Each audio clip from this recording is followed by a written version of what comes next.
Have you ever listened to someone talking about something called anxiety? Probably yes. It's like it was a fashion these days among teenagers. Perhaps you have heard it, but you don't know the real meaning. Well, let me tell you. Anxiety is a feeling of fear or apprehension about what's to come. On the first day of school, on a job interview, or giving a speech may cause most people to feel fearful and nervous. And you know what? It's quite common, okay? You're not sick. You're experiencing perfectly normal reactions to very usual situations. But what if you're experiencing this fear and nervousness when you're about to face nothing? When you're relaxed at home, reading a book, or just when you're about to start to talk to your mom about a handsome boy in the school? What will you think if I tell you that anxiety breaks every single rule about when, how, and why? I have been there. No, I am right there.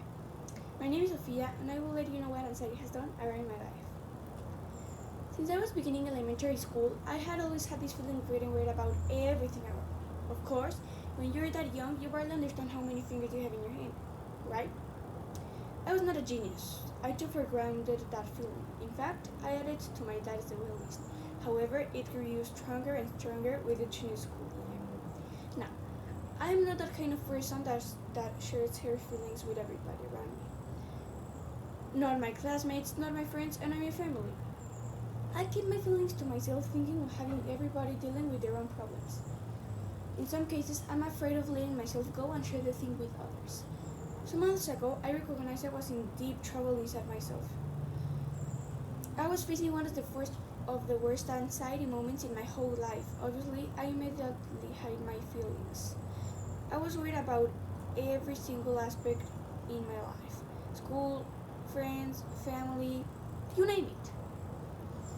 I even had this habit of looking for a chance to be alone and lock myself in a place where I could cry away from my problems and worries. One day, it was for sure the worst of all. I was beyond stressed about school, about COVID, about myself. For a common 12 years old, it was too hard to manage. I felt like I was not able to carry with the thing for more. It was too hard and heavy for my back. At that point, hurting myself physically was not new. I needed to talk to my parents. I geared up until the last hair and started walking towards them. Just when I was about to reach them, it happened. I broke. I cannot explain with medical details. Something inside me said, that is it.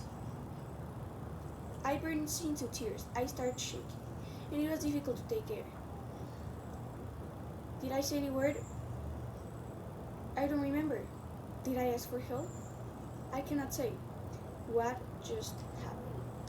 I think my parents were quite worried. After years of experiencing the thing, it was the first time of looking at their daughter like that. I can remember one thing: their shocked faces. Oh God, they were quite out of their minds. And that was another reason why I never, and I mean never, showed my feelings before. It's not enough to carry with your own problems. Should you look at your parents and think about what it's going through them when looking at you? As with all regular wars, there was an important victory that day. Until that moment, till today, I made a promise to myself and to my parents. I am up to the challenge of opening myself, on expressing my feelings, and let my anxiety know that I'm not alone anymore. Maybe my folks will not share my point of view or understand me the whole time.